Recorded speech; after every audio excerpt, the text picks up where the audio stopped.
Okay, I think we're on. It's really good to be here with you this morning. As I was introduced, I am a full-time student at Unity Institute School of Christianity. And I really love saying that. And I really love saying that in June I will graduate and I will be ordained. Even more than I enjoy the first part. But we seminary students really welcome being invited to churches like this because it gives us an opportunity to grow and to share and to tell you about not just things that we're learning, but things that are happening to us as we go through the seminary program. And to offer to you one or two of those aha moments that we come across at school. And we all have those aha moments, do we not, at one time or another? That really wonderful feeling where it's almost magical. The pieces just kind of come together after we're struggling with something and trying to discern something and work it out. And somehow those pieces just manage to come together and they fit perfectly.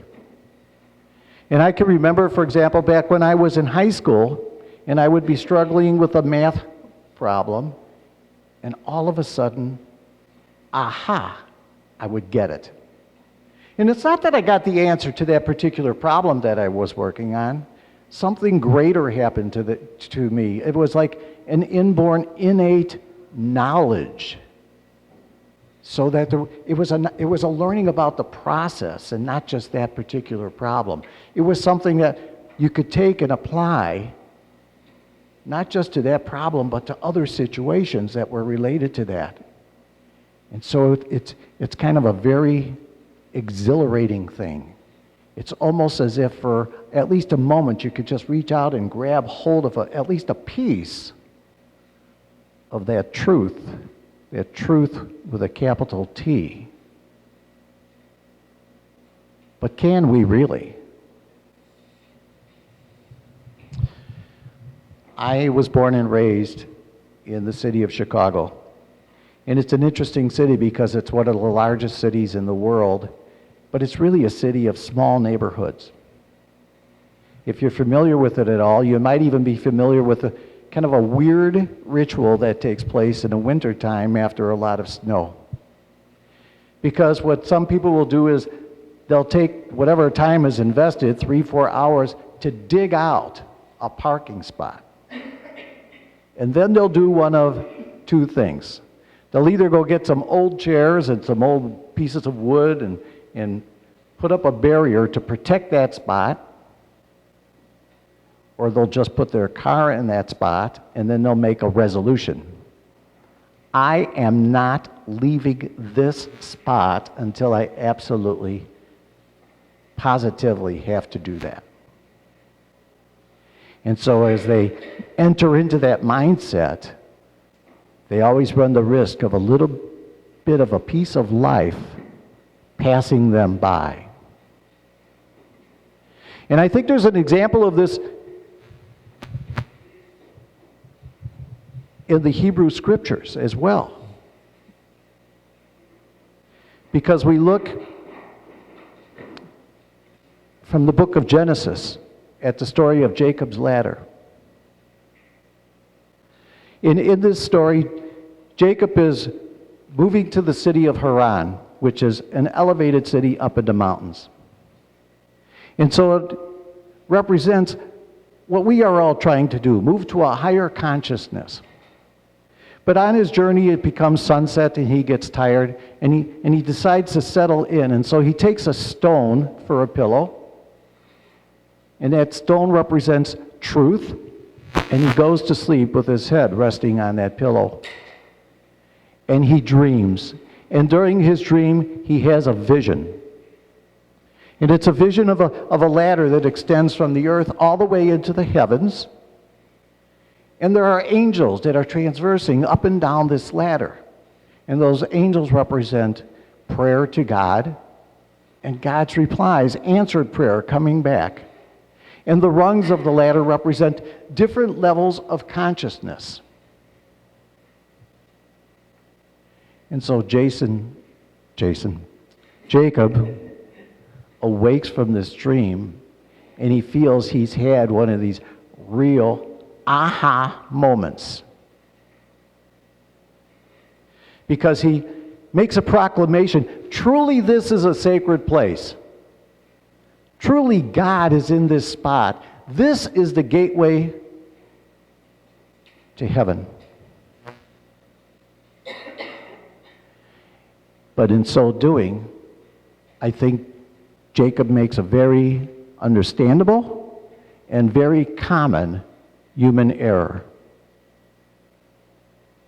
And that is that these aha moments are not designed as places for us to pitch a tent or set up shop and stay put. These aha moments are intended to be stepping stones that allow us to go on to have even greater, more profound aha moments. But it can get scary, because as we want to climb those rungs on that ladder, we have to have an appreciation that any rung that we're standing on or hanging onto is there only to allow us to get to the next higher rung. And it could get scary because it means letting go of that rung where we are parked, because that's the only way that we could reach out and move up to that next rung on the ladder. And I want to share with you another story. This is from the Christian scriptures, because I think it's related to my story about the snow in Chicago and carving out a parking space. And it's a story of the paralytic at the pool at Bethesda, where this guy stayed put for 38 years. And when Jesus comes along, he basically says, "What's the story? What's going on here?" And the guy has all sorts of excuses. Every time the time is right to go into the pool, something happens that prevents me from getting into the water. Somebody darts out ahead of me, and you can see it's not easy for me to move. And Jesus basically looks him in the eye and says, "Do you want to walk or not?" And the guy looks at Jesus and he says, "Yes." And so Jesus says, "Well, then do so." And he gets up and he walks. And it may sound weird, but I really do think it's closely related to carving out that parking spot in the snowstorm. Because we have this tendency in life. We fight hard to gain a niche, a place where we could park it, where we're in some control. And we might try to assert that control in a relationship or all of our relationships.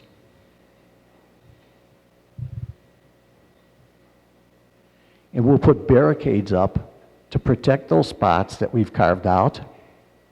Or we'll just stay put for fear that if we move away from them, somebody else is going to come and take our space. Sometimes we'll even carve out agreements with other people. Unwritten, unspoken agreements. You leave my space alone, and I'll leave your space alone. I remember a few years ago when I first came to Unity, to a Unity church, and I didn't want to go. She made me.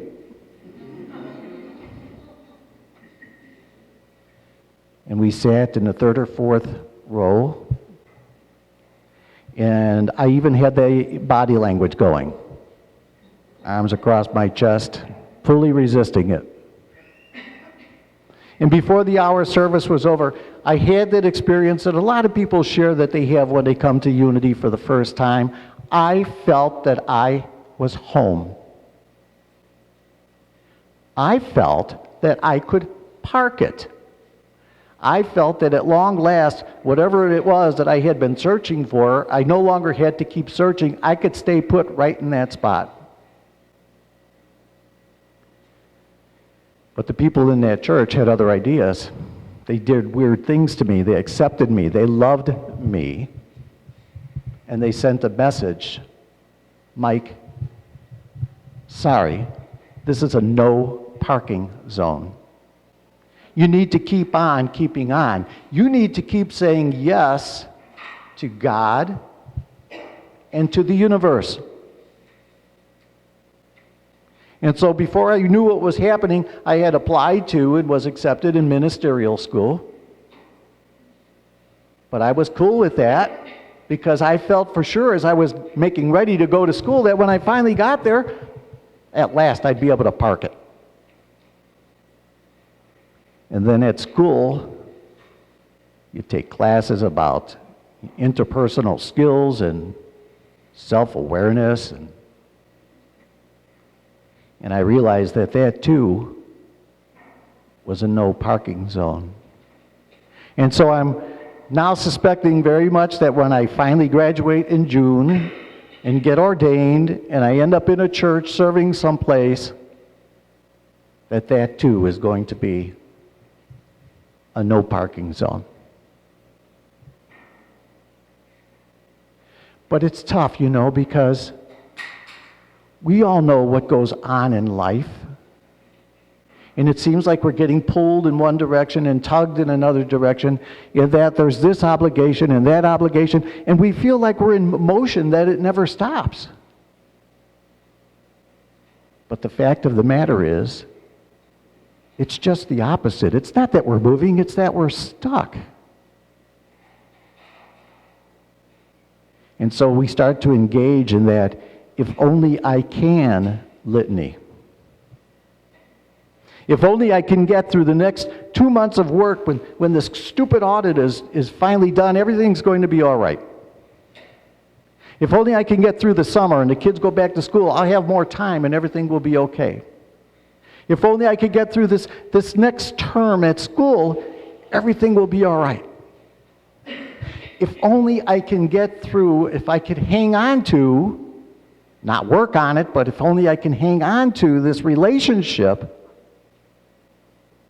a little bit longer, then everything will be all right. In Unity, we do not believe that heaven is some sort of a geographical location, a spot or a place. But rather it's all about the consciousness of our very being. But then, the crazy talk goes on in our heads, and it's just so hard not to fall into that pattern, of that litany again. If I could find the right job, if I could find the right church, if I could find the right relationship, everything is going to be okay. And so we talk ourselves into staying put and enduring a situation that may even be painful because we're looking down the road. I was raised in a theology that said, your job in this life is to put up with it, to bear it, to suffer the pain, because your reward will come in the next life.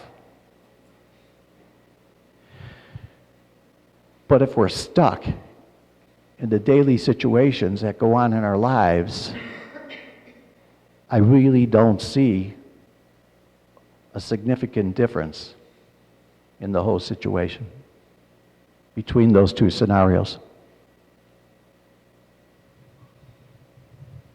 I think that what happens is, like Jacob in the story, we sometimes get ourselves a little bit messed up in our thinking, because you see, life is not about finding a sacred place. Life is about making every place sacred. Life is about making every one of our relationships sacred. And it's not a case of us bringing God into a situation or a relationship. That's ego talk.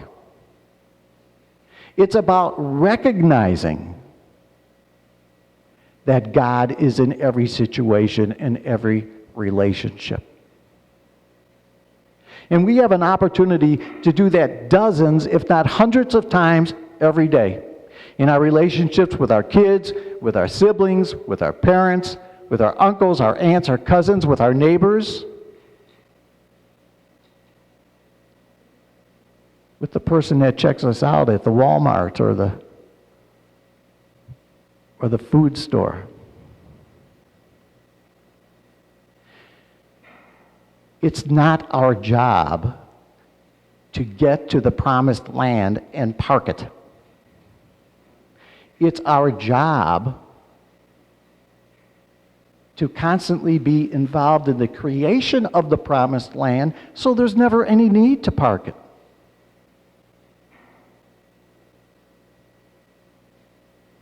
In unity, there's a very significant underlying belief.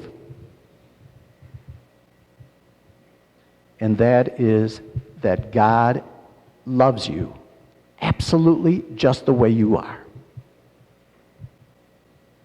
And it's true. God loves you just the way you are. But there's a but. God loves you absolutely just the way you are, but God also loves you way too much to allow you to remain there.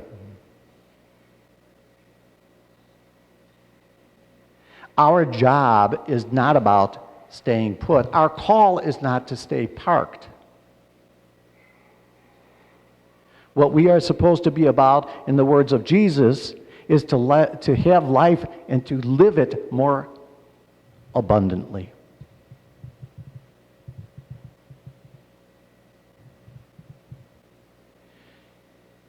In unity, we have this reverence, this respect for the silence, and that's rightful. That's the way it's supposed to be. Greg Barrett, who's the minister of my home church, he said on more than one occasion that absolutely meditation is the single most significant, important thing that we could do, and I really agree with that wholeheartedly. But even here, you can get mired. You could get stuck. And it's like the analogy that I think of. It's if you were a rose and a beautiful flower rose, and you had this awareness, this consciousness, my God, I have that potential, that capacity within me to bloom and blossom and become an absolutely gorgeous flower. But you could get so caught up in the awe of that you forget to do the work of blooming and blossoming.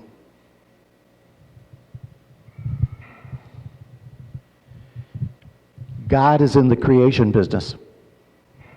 If we really take seriously that we are loved, divine offspring, sons and daughters, made in that image and likeness, how could we not be about that same business, the ongoing creation? So how can we not be about what we espouse in unity as our fifth principle? All of the other four are of no consequence if we don't somehow manifest and demonstrate all that we claim in our first four principles. If the first four principles are all about growing spiritually, that somehow gets reflected. And it just doesn't get reflected here and there. It grows on us. It becomes more and more of our persona. It starts to be how we show up in every situation. And not only that, it's a two-way street. Because as the first four principles might inspire and awaken us spiritually so that something becomes manifest, if we start to manifest things, it enhances and builds up our spiritual nature.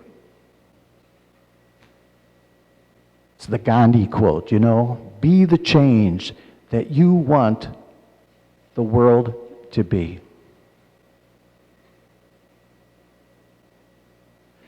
A week ago we celebrated a holiday in this country. It was Veterans Day.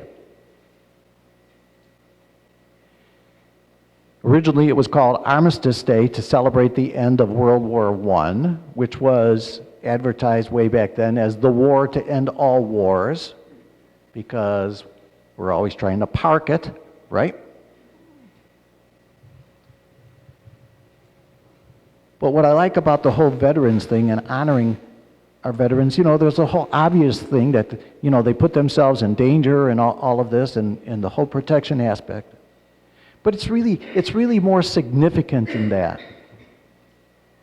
They deserve to be honored, regardless of what your feelings might be about war in general or any particular war. They deserve to be honored because they're stepping forward and they're doing that which they see is theirs to do.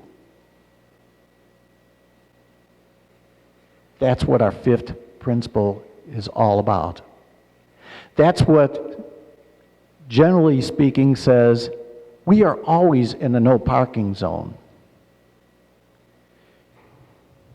This morning when I posted this, somebody asked me, well, what if we just want to ignore the sign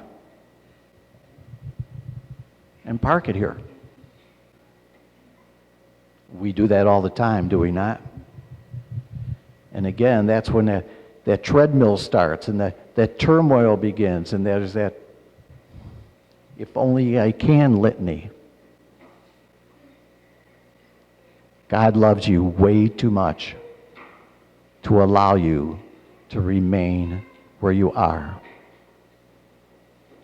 Ours is about living and laughing and loving and growing. That is our purpose as children of God. Thank you. I would like to call forth the choir now.